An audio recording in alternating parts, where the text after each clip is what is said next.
اعوذ باللہ من الشیطان الرجیم بسم اللہ الرحمن الرحیم وقال ارکبوا فیہا بسم اللہ مجریہا ومرساہا، اور حضرت نوح نے فرمایا اب سوار ہو جاؤ اس میں، اللہ کے نام کے ساتھ ہی ہے اس کا چلنا بھی اور اس کا لنگر انداز ہونا بھی، اللہ ہی اس کو چلائے گا بھی جب تک یہ پانی میں تیرتی رہے گی، اور اللہ ہی کے حکم سے یہ لنگر انداز ہوگی جہاں بھی اللہ کی مشیت ہوگی کہ یہ لنگر انداز ہو جائے۔ ان ربی لغفور الرحیم، یقیناً میرا رب غفور اور رحیم ہے۔ وہی تجری بہم فی موج کالجبال، اب وہ کشتی چل رہی تھی ان کو لے کر موجوں میں، اور موجیں پہاڑ جیسی موجیں۔ ونادى نوح ابنہ، اور نوح نے پکارا اپنے بیٹے کو، اسی کو یام کو یا کنعان کو۔ وکان فی معزل، اور وہ ایک کنارے کی طرف تھا۔ یا بنی ارکب معنا، اے میرے بیٹے آؤ ہمارے ساتھ شریک ہو جاؤ۔ ولا تکن مع الکافرین، اور کافروں کا ساتھ نہ دو، کافروں کے ساتھ نہ رہو بلکہ ہماری کشتی میں آ جاؤ۔ قال سآوی الی جبل یعصمنی من الماء، اس نے کہا نہیں میں ابھی اس پہاڑ کے اوپر چڑھ جاؤں گا، میں وہاں پہنچ جاؤں گا، وہ مجھے پانی سے بچا لے گا۔ قال لا عاصم اليوم من امر اللہ الا من رحم، حضرت نوح نے فرمایا نہیں، آج کے دن کوئی شے بچانے والی نہیں ہے اللہ کے امر سے سوائے اس کے جس پر اللہ ہی رحم فرما دے۔ وحال بینہم الموج، اور اسی گفتگو کے دوران ایک بڑی سی موج حائل ہوئی ان کے مابین، فکان من المغرقین، اور وہ بیٹا جو ہے ان کی نگاہوں کے سامنے غرق ہو گیا۔ وقیل یا ارض ابلعی ماءک، اور کہہ دیا گیا اے زمین اپنے پانی کو نگل جا، واپس پانی زمین کے اندر جذب ہو جائے۔ کتنا وقت لگا ہوگا یہ اللہ بہتر جانتا ہے، لیکن یہ آخر کار جو شکل بنی ہے کہ زمین کے اندر پانی جذب ہو گیا جو زمین سے آیا تھا۔ وَيَا سَمَاءُ أَقْلِعِي، اور اے آسمان تو بھی اب تھم جا، جو بھی بارش آنی تھی، جو اس طوفان کے لیے، اس کو بھی اختتام کا حکم ہو گیا۔ وَغِيضَ الْمَاءُ، اور پانی سکھا دیا گیا۔ وَقُضِيَ الْأَمْرُ، اور فیصلہ چکا دیا گیا۔ وَاسْتَوَتْ عَلَى الْجُودِي، اور وہ کشتی جو ہے جودی پہاڑ کے اوپر جا کر رک گئی۔ وَقِيلَ بُعْدًا لِلْقَوْمِ الظَّالِمِينَ، اور کہہ دیا گیا ہلاکت اور دوری ہے اس قوم کے لیے کہ جو ظالم تھی، یعنی اب اس کا نسیہ منسیہ ہو گئی، اب اس کا نام و نشان موجود نہ رہا۔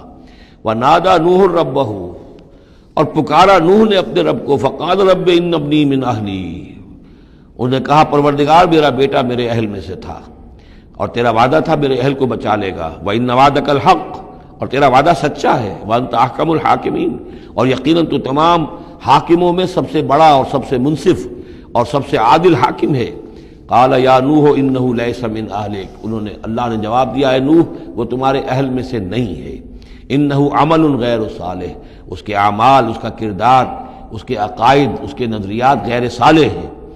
فلا تسألن ما لیس لک بہ علم، تو اب مجھ سے ان چیزوں کے بارے میں سوال نہ کرو جس کے لیے تمہارے پاس کوئی علم نہیں ہے۔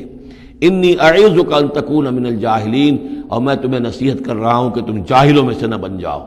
یہاں وہ یاد کر لیجئے سورہ نام کی آیت 35، اس میں حضور سے کہا گیا تھا فلا تکونن من الجاہلین، میں نے اس وقت بھی نوٹ کرا دیا تھا کہ یہ سخت ترین الفاظ یا حضور سے فرمائے گئے ہیں سورہ انعام میں، اور یہاں پر سورہ ہود میں یہ آئے ہیں حضرت نوح علیہ السلام سے خطاب کرتے ہوئے۔ انی اعوذک ان تکون من الجاہلین، سنت اس کو تسلیم نہیں کرتے۔ اس کی وجہ یہ ہے کہ جو قاعدہ دیا گیا ہے سورہ نور میں وہ یہ ہے کہ اللہ تعالیٰ صالح لوگوں کے لیے بیویاں بھی دیکھ دیتا ہے، اور جو خبیثات للخبیثین والخبیثون للخبیثات والطیبات للطیبین والطیبین للطیبات، تو یہ چیزیں جو ہے اس کے چونکہ خلاف جاتا ہے، اس لیے یہ کہ صرف مشرک ہونے کی حد تک کہ یہ مشرک تھے باپ ماں بیٹا، اس لیے جو کٹے رہے، تو اسی پر اہل سنت کا اجماع ہے۔ قال رب انی اعوذ بک ان اسألک ما لیس لی بہ علم، حضرت نوح نے عرض کیا پروردگار میں تیری پناہ طلب کرتا ہوں اس سے کہ میں تجھ سے ایسی بات کا سوال کروں جس کے لیے کہ میرے پاس کوئی علم نہیں ہے۔ وَإِلَّا تَغْفِرْ لِي وَتَرْحَمْنِي، اور اگر تو نے مجھے معاف نہ فرما دیا اور رحم نہ فرمایا، اکم من الخاسرین، تو میں تو ہو جاؤں گا خسارہ پانے والوں میں۔ قیل یا نوح اہبط بسلام منا وبرکات علیک، ہم نے کہا نوح اب اترو، اس کشتی سے اترو، بسلام منا، ہماری طرف سے سلامتی کے ساتھ، وبرکات، اور برکتوں کے ساتھ، علیکا، جو تم پر بھی ہوں گی، وعلی امم ممن معک، اور ان امتوں پر بھی ہماری یہ برکات ہوں گی کہ جو ان لوگوں کے ساتھ جو ان کی نسل سے وجود میں آئیں گی جو تمہارے ساتھ ہیں۔ تو گویا کہ نسل انسانی بعد میں عام خیال یہی ہے کہ حضرت نوح علیہ السلام کے 3 بیٹوں ہی سے چلی ہے، باقی اگر کچھ لوگ تھے بھی ان کے ساتھ تو وہ ایسے تھے کہ جن کی کوئی نسل آگے نہیں چلی ہے، بلکہ یہ دنیا کی جو نسلیں اس وقت دنیا میں ہیں نوع انسانی، وہ یہ حضرت یافس، حضرت حام اور حضرت سام کی نسل ہی سے ہیں۔ یہ خیال ہے، واللہ عالم، یقین کے ساتھ نہیں کہا جا سکتا، ویسے میرا اپنا رجحان بھی اسی طرف ہے۔ حضرت یافس کی اولاد جو ہے وہ یہ جو پہاڑی علاقہ ہے، جیسا کہ ابھی آپ نے نقشے میں دیکھا تھا، اس سے اوپر جو ہے یہ سینٹرل ایشیا کے پہاڑ ہیں، اس پہاڑ کو کراس کیا انہوں نے، اور وہ جو پھر میدانی علاقہ ہے روس کا، اور اس کی طرف سے ہوتے ہوتے وہ سیرائے گوبی سے ہوتے ہوئے چین کا، تو حضرت یافس کی اولاد ادھر پھیل گئی ہے، یورپ سے لے کر اور چائنا تک، یہ سب یافس کی نسل ہے۔ حضرت حام کی اولاد مشرق اور مغرب میں چلی گئی، اسی پہاڑی سلسلے کے دامن میں ہوتی ہوئی، ایک شاخ ان کی ایران ہوتے ہوئے بھارت چلی گئی، انڈیا چلی گئی، سندھ اور ہند، اور ایک شاخ جو ہے سینائی پیننسولا کراس کر کے یہ سوڈان اور مصر چلی گئی۔ یہ ہے حضرت حام کی نسل میں سے۔ یہ عام طور پر جو ہمارے پرانے ماہرین انساب ہیں ان کا کہنا یہ ہے۔ انہی میں سے معلوم ہوتا ہے کہ جو یہ یورپین ہیں، جو کہ انڈو ایرانین جو کہلاتے ہیں، ایرینز، تو یہ ایرینز جو ہے یہ سب حضرت حام کی اولاد میں سے معلوم ہوتے ہیں۔ ان میں سے گریکس بھی ہیں، اور ان میں رومنز بھی ہیں، اور ان میں جرمنز بھی ہیں۔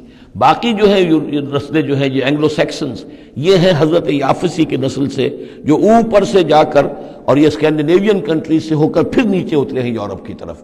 تو یہ جو ناردرنرز کہلاتے ہیں، دی نارڈک ریسز، شمالی اقوام جو ہیں، اینگلو سیکسنز ان میں سے ہیں، لیکن جو مشرقی یورپ کی یہ اقوام ہیں، یہ اصل میں یہ بھی آریائی نسل جو ہے حضرت حام کی نسل میں سے، واللہ عالم۔ تو یہاں وہ الفاظ آ گئے تھے، قال یا نوح بسلام منا وبرکات علیک وعلی امم ممن معک، ان امتوں اور قوموں پر بھی سلامتی اور برکات جو ان میں سے ہوں گی جو تمہارے ساتھ ہیں، تمہارے ساتھ جو اس کشتی میں سوار ہیں۔ وَأُمَمٌ سَنُمَتِّعُهُمْ، اور کچھ اور قومیں بھی ہوں گی، فرقے ہوں گے جنہیں ہم کچھ سامان دیں گے دنیا کا، ثُمَّ يَمَسُّهُم مِّنَّا عَذَابٌ أَلِيمٌ، اور پھر ان کے اوپر ہماری طرف سے ایک بڑا زبردست عذاب آئے گا، جیسے کہ پھر قوم ہود پر اور قوم صالح پر آیا ہے۔ تِلْكَ مِنْ أَنْبَاءِ الْغَيْبِ نُوحِيهَا إِلَيْكَ، یہ غیب کی خبروں میں سے ہے جو وحی کر رہے ہیں ہم آپ کی جانب اے محمد صلی اللہ علیہ وسلم۔